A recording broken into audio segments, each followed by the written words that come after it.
Today, I want to tell you a story that many people carry in silence, but few have the courage to speak about. It is the story of a woman who was not broken by fists, but by words. A woman whose wounds were invisible, yet deeply painful. Emotional abuse does not leave bruises on the skin, but it leaves scars on the heart. It whispers lies, questions your worth, and slowly convinces you that you are less than who you truly are. And yet, this story is not about staying down. This is the story of a woman who rose. For years, she lived in a world where her voice was dismissed, her feelings were minimized, and her confidence was slowly taken away. She was told she was too much, then not enough. She was made to doubt her own thoughts, her own memories, even her own sanity. And here is the first truth we must face. Emotional abuse is powerful because it makes you forget who you were before it began. But even in that darkness, something inside her refused to die. A quiet strength remained, waiting for the right moment to rise. The turning point did not come with applause or support. It came in silence. One day, she looked at herself and asked a simple but dangerous question. Is this the life I deserve? That question became her first act of courage. Rising does not always begin with leaving. Sometimes it begins with believing. Believing that you are worthy of respect. Believing that your pain is real. Believing that your story is not over. And that belief, once planted, begins to grow. Her journey upward was not easy. Healing never is. There were days she felt weak, days she wanted to go back, days when fear tried to pull her into the past. But every time doubt knocked on her door, she reminded herself of one powerful truth. Surviving abuse already proved her strength. She learned to rebuild her confidence one decision at a time. She learned to trust her voice again. She learned that setting boundaries is not selfish. It is survival. What makes her rise extraordinary is not that she became fearless, but that she chose courage even while afraid. She stopped apologizing for existing. She stopped shrinking to make others comfortable. She reclaimed her identity, her dreams, and her self-respect. Emotional abuse tried to silence her, but instead, it taught her how powerful her voice truly was. And this is where her story becomes bigger than her, because her rise is a message to every woman listening today. If you have been emotionally broken, you are not weak. If you are healing slowly, you are not failing. If you are still standing, even tired, even unsure, you are already rising. Your past does not define you. What you survived does not determine what you deserve. She did not lose her voice all at once. It happened slowly, quietly, almost invisibly. At first, she spoke freely, shared her thoughts, laughed without fear. Then the interruptions began, the dismissive looks, the subtle comments that made her question whether what she felt even mattered. Emotional abuse rarely arrives loudly.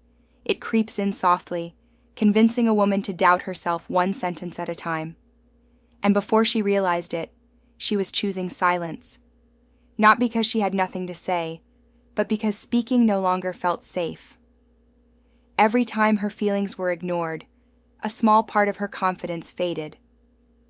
Every time she was told she was too sensitive or overreacting, she learned to swallow her pain. She began to measure her words, then minimize them, and finally withhold them altogether. This is how emotional abuse steals a voice, not by force, but by making a woman believe her voice has no value. And yet, here is the truth that often goes unnoticed. Silence does not mean emptiness.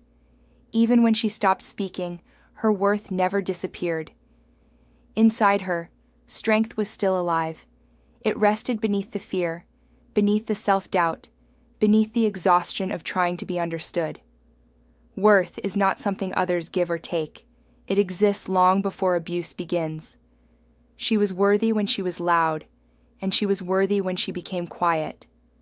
The abuse did not define her value. It only tested her resilience. And resilience, even when hidden, is powerful.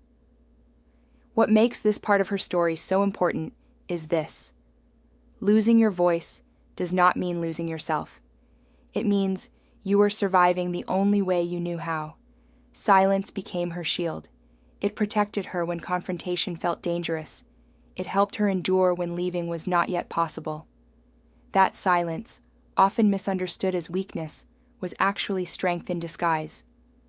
And one day, something shifted. Not outwardly, not dramatically, but internally. She began to feel a quiet discomfort with staying small. A subtle reminder whispered, "You are more than this." That whisper mattered, because once a woman remembers her worth, even faintly, her voice is already on its way back. Emotional abuse may silence a woman for a time, but it can never erase who she is. Her worth remains intact, waiting patiently for the moment she decides to speak again. Not for others, but for herself. The most powerful transformation in her life did not begin with someone rescuing her or the situation suddenly changing. It began with a single, quiet decision that no one else could see. After years of being told what she was not, she finally asked herself a question that required courage. What if I chose myself? That moment did not erase the pain, but it cracked the foundation of everything that had been holding her down. Choosing herself was not selfish. It was necessary. It was the first time she placed her own worth above the fear of rejection, conflict, or loss. This choice did not arrive with confidence or certainty. It came with trembling hands and an unsure heart. She was still afraid. She still doubted herself. But bravery does not demand fearlessness. It asks for honesty. And in that honesty, she admitted that continuing to abandon herself hurt more than the discomfort of change. That realization became her turning point. When a woman chooses herself, even once, she interrupts the cycle that taught her to stay small. What followed was not instant freedom, but awareness. She began noticing how often she said yes when she meant no, how often she apologized for existing, how often she carried responsibility for emotions that were never hers to hold. Each realization felt uncomfortable, but it was also empowering. Awareness is a form of awakening, and once awakened, she could no longer pretend she was powerless. Choosing herself meant acknowledging her needs without shame and her boundaries without guilt. There were moments when she almost turned back. Choosing yourself often means disappointing others who benefited from your silence. The resistance she faced made her question whether her decision was worth it. But every time doubt surfaced, she reminded herself of one truth. Self-respect is not negotiable. She did not need permission to matter. She did not need approval to heal.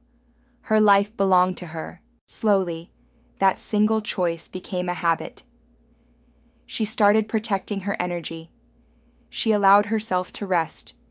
She spoke up, even when her voice shook. Each act of self-choice rebuilt a piece of the woman she had been taught to forget. The moment she chose herself did not just change her direction, it gave her back her power. And once a woman chooses herself, everything else begins to realign around that truth. Healing was not something that came gently or easily for her. It was messy, slow, and at times, painfully uncomfortable. Every step forward required courage she didn't know she had. Emotional abuse leaves invisible scars, and unlike physical wounds, they do not fade with time alone. She had to confront memories she wished she could erase, feelings she wanted to bury, and patterns she was tempted to repeat. But she discovered something profound. Staying broken would never bring her freedom, and facing the pain, however difficult, was the only path to reclaiming her life. There were mornings when simply getting out of bed felt like a victory. Moments when she felt defeated by her own thoughts, convinced she would never be enough. And yet, in those very moments, she learned that vulnerability is not weakness. Admitting that healing was hard was not a failure. It was proof of her humanity. Each tear, each faltering step, was part of a process that quietly strengthened her resolve. Every time she faced her pain instead of avoiding it, she reclaimed a small piece of the woman she had been taught to doubt.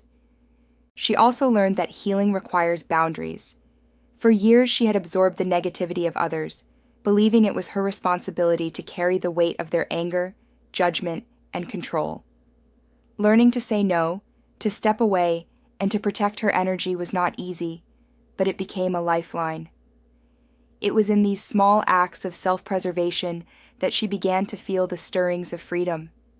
Boundaries became her armor, not to keep the world out, but to keep herself in.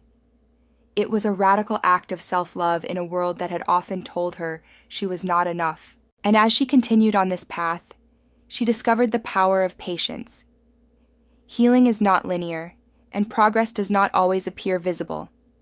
There were setbacks, moments when the past seemed to pull her back, and fears tried to convince her to give up. But she held on because she understood a truth too many overlook. Courage is not measured by the absence of struggle, but by the persistence to keep going despite it. Every day she chose to rise, even when tired, even when uncertain. She became stronger than the pain that once defined her. What makes her story extraordinary is not just that she survived, but that she rose stronger and refused to let her pain remain silent. Emotional abuse had tried to define her, to shrink her into someone cautious and unseen, but she refused to allow her past to write her future. Each step she took toward reclaiming her life became a message, not just for herself, but for every woman who had been told she was too much or too little. Rising from abuse is not just a personal victory. It is a declaration to the world that resilience cannot be broken. Her rise was not loud or dramatic at first. It began quietly, with small acts of courage, speaking her truth, asserting her boundaries, choosing herself over fear, refusing to apologize for existing. Each choice became a brick in the foundation of her new life. She realized that the power she had sought from others had always been inside her. Once she recognized this, she became unstoppable. Strength, she learned, is not the absence of fear. It is acting in spite of it. And acting in spite of fear, especially after years of abuse, requires a bravery that is nothing short of heroic. As she reclaimed her life, her story began to ripple outward. What once silenced her became the very reason she could speak boldly. Her experiences gave her insight, empathy, and authority. She became a guide for others still struggling in the shadows. By choosing to rise, she gave permission to other women to do the same. She proved that surviving abuse is not merely about endurance, but about transformation. Every woman who witnesses her courage learns that strength is not defined by what you endure, but by how you rebuild afterward. Her rise is a reminder that no one has the right to diminish your spirit. Abuse may leave marks, but it cannot erase your value.